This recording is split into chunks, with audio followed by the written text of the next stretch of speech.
चलिए, आज का जो टॉपिक है बहुत ही इम्पोर्टेंट है। ये कक्षा 10 का हम क्रैश कोर्स बना रहे हैं और क्रैश कोर्स के ही क्रम में हम आगे बढ़ रहे हैं। और आज का जो टॉपिक है बहुत ही इम्पोर्टेंट है परीक्षा के दृष्टिकोण से। वह है आपका प्रिज्म। प्रिज्म आपका है। देखो, प्रिज्म होता क्या है। प्रिज्म एक डेंस मटेरियल होता है। प्रिज्म एक सघन पदार्थ होता है और इसकी जो सघनता होती है वो आपकी यूनिफॉर्म होती है, एक समान होती है। कहीं पर ऐसा नहीं है कि कहीं पर प्रिज्म आपका जो डेंसिटी है, जो घनत्व है, कहीं पर मोटा कहीं पतला, ये व्यवस्था ऐसी नहीं होती है। ध्यान दे बाबा। प्रिज्म एक डेंस मटेरियल होता है और उसकी जो डेंसिटी होती है वह एक समान होती है, यूनिफॉर्म होती है। यहां पर आपका ए बी सी, हम इसे बोलते हैं प्रिज्म एंगल, बोलते हैं प्रिज्म कोण बोलते हैं। बीसी को हम प्रिज्म का बेस बोलते हैं। ध्यान देना, ध्यान देना इस चीज को। भाई, प्रिज्म की जो डेंसिटी होती है वह एक समान होती है, एक समान होता है आपका। आपको प्रिज्म कहीं ऐसे नहीं मिलेगा, कहीं ऐसे नहीं मिलेगा कि यहां पर डेंसिटी ज्यादा हो, यहां पर कम हो, यहां पर ये ना हो। ये आपका ऐसे ये नहीं कहलाएगा। प्रिज्म आपका ग्लास का बन सकता है, आपका वाटर का बन सकता है, आपका डायमंड का बन सकता है, चाहे जिसका आप बना सकते हो प्रिज्म। प्रिज्म एक सघन माध्यम होता है और जो सघनता जो होती है, जो डेंसिटी होती है, वह एक समान होती है, यूनिफॉर्म डेंसिटी होती है। ठीक है। अच्छा, चलिए हम आगे बढ़ते हैं। आपको कुछ हम प्रिज्म का डेरिवेशन करवाते हैं, क्योंकि ये आपको बोर्ड एग्जाम में बहुत ही इंपॉर्टेंट डेरिवेशन आता है। ये समझे कैसे होगा, ये कैसे होगा।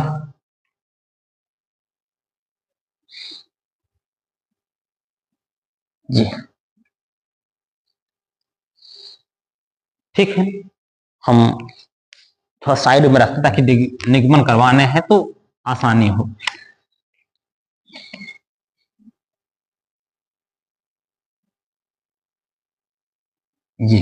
ये आपका प्रिज्म हो गया। आपकी A B C C A prism का कोण कहते हैं, प्रिज्म कोण कहते हैं, और बीसी को प्रिज्म का हम आधार बोलते हैं। ठीक है,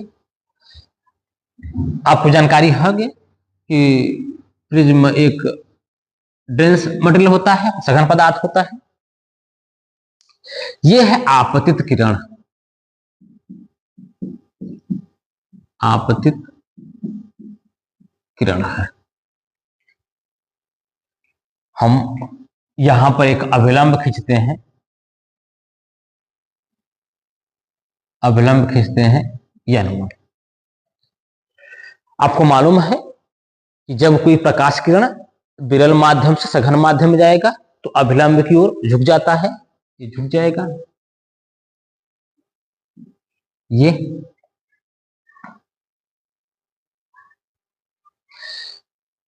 इसे बोलते हैं अपवर्तित किरण। अपवर्तित किरण।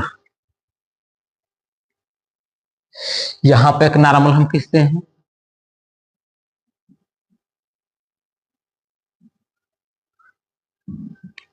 n2। जब कोई प्रकाश किरण सघन माध्यम से विरल माध्यम में जाता है तो अभिलंब की ओर, अभिलंब से दूर हट जाता है, अभिलंब से दूर। ये इसे बोलते हैं निर्गत। मैं यहां लिखता हूं, इसे बोलते हैं निर्गत किरण। ठीक है, समझिएगा, आराम समझिए, कोई दिक्कत है नहीं। देखो, प्रिज्म क्या होता है कि एक डेंस मटेरियल होता है, सघन मटेरियल होता है, सघन पदार्थ होता है, और इसकी जो सघनता होती है वो एक समान होती है। आपका इसे हम प्रिज्म एंगल बोलते हैं, प्रिज्म कोण ए बोलते हैं, ये आपका बीसी प्रिज्म का आधार बोलते हैं। हम लाइट को इंसिडेंस करा रहे हैं। ये आपतित किरण है आपका, ये आपका नॉर्मल हो गया। तो जब विरल माध्यम सघन माध्यम जाएगा, विलंब की ओर झुक जाएगा, ये हो गया। और फिर सघन से जा रहा है विरल में, तब विलंब से दूर हो जाएगा, पर ये हो गया। इसे हम एंगल दिखाते हैं आई, आपतन कोण है ये आई आपतन कोण। इसे कोण हम इस दिखाते हैं, इस, यह आपका होता है निर्गत कोण। इसे मान लेते हैं यह ए बी सी है, इसे मान लेते हैं डी, और इस पॉइंट को मान लेते हैं ई। ठीक है। और इस एंगल को, इसको नॉर्मल और इसके साथ आपका R1 और नॉर्मल ये है, इसके साथ आपका एंगल R2, ये है अपवर्तन कोण। इसे अपवर्तन कोण बोलेंगे, R1 R2 को अपवर्तन कोण बोलेंगे। अच्छा, हम इसे इस पॉइंट जहां पर कट कर रहा है इसे हम मान लेते हैं यू, इसे हम यू मान लेते हैं। इसको हम मिटा देते हैं ताकि डायग्राम आपको दिक्कत ना करे। ठीक, चलिए ठीक। त्रिभुज डी यू ई में ध्यान देना, अब निगमन शुरू हो रहा है आपका, क्योंकि निगमन आपके 5 नंबर के आते हैं बोर्ड एग्जाम में, हाई स्कूल बोर्ड एग्जाम में। यूपी बोर्ड के लिए हम ये वीडियो बना रहे हैं, ध्यान दीजिएगा। त्रिभुज डी ई यू में ध्यान देना, त्रिभुज डी ई यू में, डी ई यू में आपके त्रिभुज के तीनों अंतः कोणों का योग आपका होता है 180 होता है। तो बाबा का हो जाए राजा, R1 धन R2 धन कोण U बराबर कितना 180। तो कोण U बराबर कितना होगी 180 माइनस R1 धन R2। ये भी जाएगा माइनस, ये भी होगा माइनस, माइनस हम कॉमन ले लेते हैं, तो आपका माइनस ये ब्रैकेट में R1 प्लस R2 ये आपका होगा। ठीक है, कोई आपत्ति किसी को? कमेंट करिएगा, क्योंकि डेरिवेशन है, इंपॉर्टेंट है, आपको समझना पड़ेगा इसके बारे में। ये कोण U का मान निकल गया। अब हम चतुर्भुज लेते हैं, चतुर्भुज लेते हैं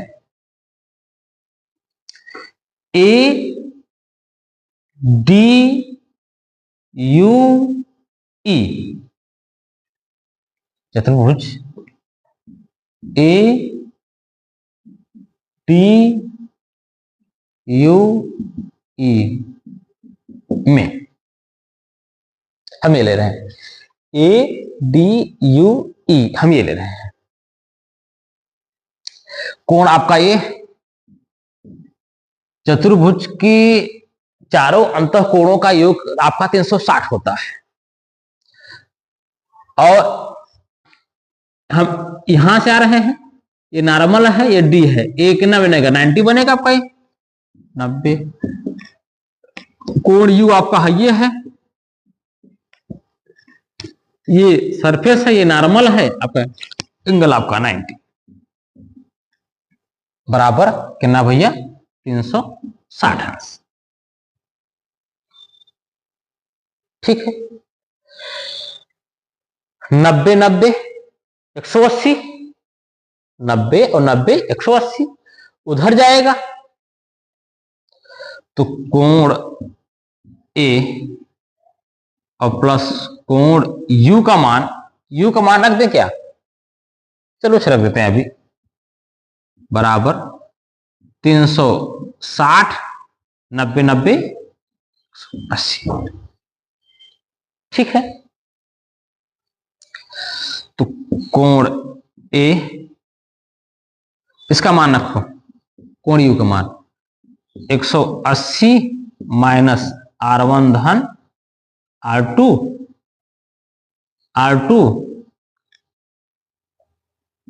बराबर कितना हो गया आपका 180। ठीक है, अब 180 इधर है, 180 इधर है, कट जाएगा, ये खत्म हो गया।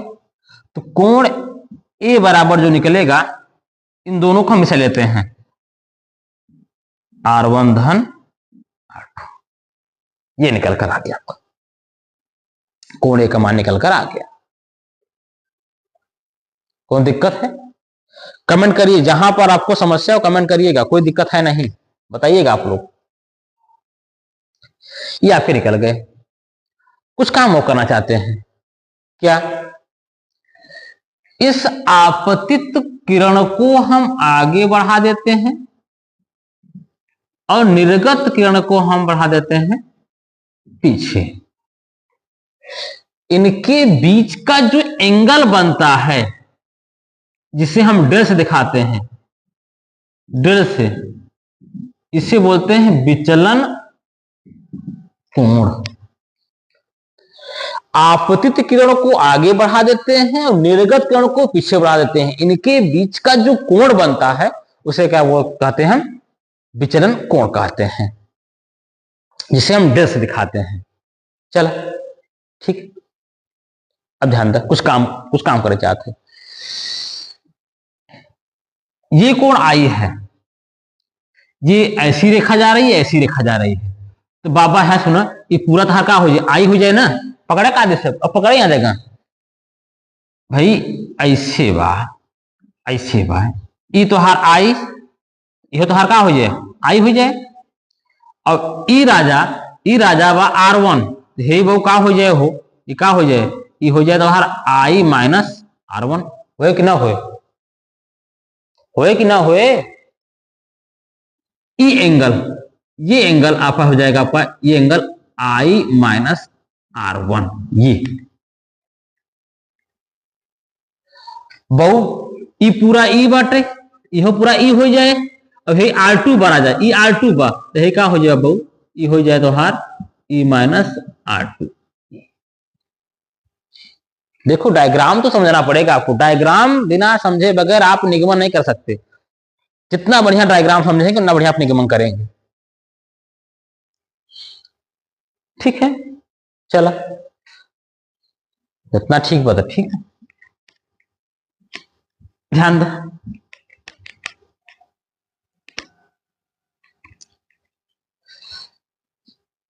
त्रिभुज, इसको हम मान लेते हैं भी, त्रिभुज DEV में, इसमें बाबा डेल तुहार बहिष्कोण बाटे, डेल कोण डेल आपका क्या है? बहिष्कोण है। और बहिष्कोण क्या होता है? बहिष्कोण क्या होता है? जैसे ये आपके त्रिभुज हैं ABC ना, ये बहिष्कोण आपका X हो गया, ये आपका A, ये आपका B, तो बहिष्कोण बाबा होता है X बराबर A प्लस B। बहिष्कोण इस कोण के समदूरस्थ दोनों अंतः कोणों का योग के बराबर होता है। तो जो डेल बराबर क्या होगा? I माइनस R1 और प्लस E माइनस R2। तो बाबा डेल बराबर I प्लस E का इधर minus R1 minus R2, del बराबर I plus E minus common R1 धन R2। तो R1 धन R2 मान का बार आ जाए ए बना हो, तो यहां पर डेल बराबर आई प्लस ई, यहां पर माइनस माइनस कोण ए। अभी हम सभी को हम ऐसे दिखा रहे हैं, कोई दिक्कत है नहीं, चाहे हम ऐसे लिखे चाहे ऐसे लिखे, दोनों बात एक ही, जो सब कोण ए आपका दिखाया जा रहा है। इधर लेते आओ तो डेल ए प्लस ए हो जाएगा आई प्लस ई, सीधा लिख दो, सीधा लिख दो, आई प्लस ई बराबर डेल प्लस ये। इंपॉर्टेंट, ये और ये दोनों इंपॉर्टेंट है, कमेंट करिए, जहां पर दिक्कत हो वहां पर बोलिए, आप कमेंट करेंगे तभी समझ में आएगा। भाई हमने कुछ किया नहीं है, ध्यान देना आप लोग, कुछ किया नहीं है भाई। ये कोण और ये कोण हमने इसको आगे बढ़ाया, इसको पीछे बढ़ाया, तो इनके बीच का जो हम क्या विचलन कोण आपका हो गया, और विचलन कोण बहिष्कोण है। और बहिष्कोण क्या होता है कि भाई बहिष्कोण इस कोण के, ध्यान देना, इस कोण के समदूरस्थ दोनों अंतर कोणों के योग के बराबर होता है। उन्होंने बराबर कर दिया और कुछ नहीं किया, आपने बराबर कर दिया आपको। तो डी ई भी में भी डेल आपका बहिष्कोण है, तो डेल बराबर जो है ये कोण और ये कोण हमने जोड़ दिया, आपका आई प्लस ई माइनस R1 और माइनस R2 माइनस कॉमन ले लिया, आपका ये बन गया। और इसका मान आप यहां से देख रहे हो, इसका मान आप यहां से देख रहे हो, ये हो गया, ये हो गया ए, इसको माइनस से जरा प्लस लेते हैं, प्लस बन गया। बोलो समस्या, बोला कतो डाउट हो बोल राजा हरा। अब हम आगे बढ़े, कोई दिक्कत यहां तक? अब लगाते हैं कंडीशन, अब लगाते हैं कंडीशन, जो आपके पूछेगा निगमन, जो पूछेगा कि प्रिज्म का निगमन करिए या उसके अपवर्तनांक विचलन कोण से में संबंध बताइए, तो आप लोग निगमन करिएगा उसको, समझिए। इसको मैं मिटा दे रहा हूं, आप लोग 2-3 बार देख लीजिएगा और अभ्यास कर लीजिएगा। यदि यदि डेल आपका डेल मिनिमम हो, एक कंडीशन है, यदि आपका डेल न्यूनतम हो, क्योंकि न्यूनतम विचलन कोण ही पूछेगा, न्यूनतम हो, तो इसमें 3 दशा आपकी होगी, 3 कंडीशन होंगे। पहला आई बराबर ई हो जाएगा, दूसरा R1 बराबर R2 हो जाएगा, और तीसरा BC समानांतर DE होगा। न्यूनतम विचलन कोण को बताने के लिए आपको 3 बातों का बताना जरूरी है।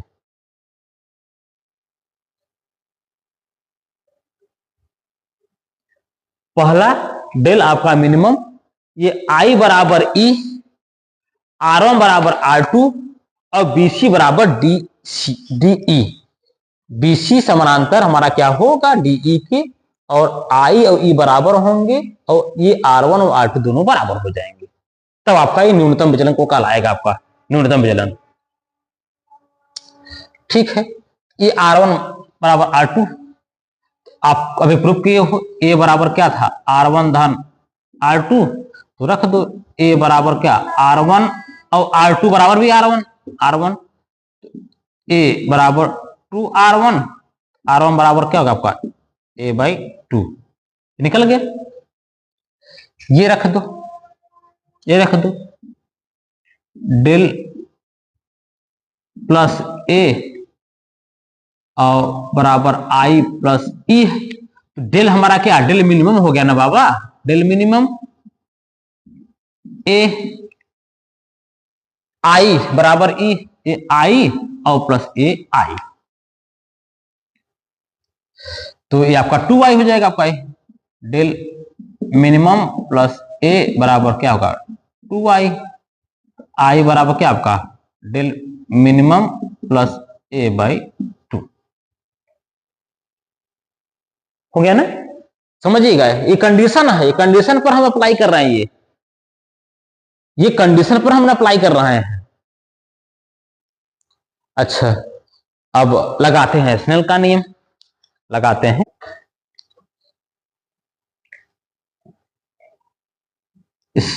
Snail law at face A B सतह पर, हम ए बी सतह पर स्नेल का नियम लगाते हैं। तो भैया ये आपका एयर है, n1 साइन आई बराबर n2 साइन आर। इसका अपवर्तनांक हम n मान लेते हैं। n1 आपका एयर है 1, साइन आई के मान ये है डेल मिनिमम प्लस ए बटे 2, n2 आपका n है, साइन आर का मान निकाले हैं, R1 ये होगा ना आपका, R1 वहां कितना आपका a/2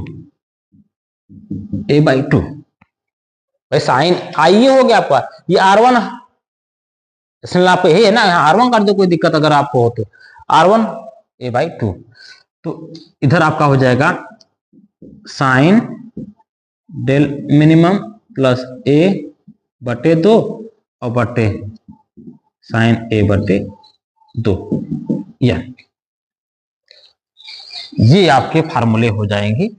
आप मैं यहां लिख दे रहा हूं, n बराबर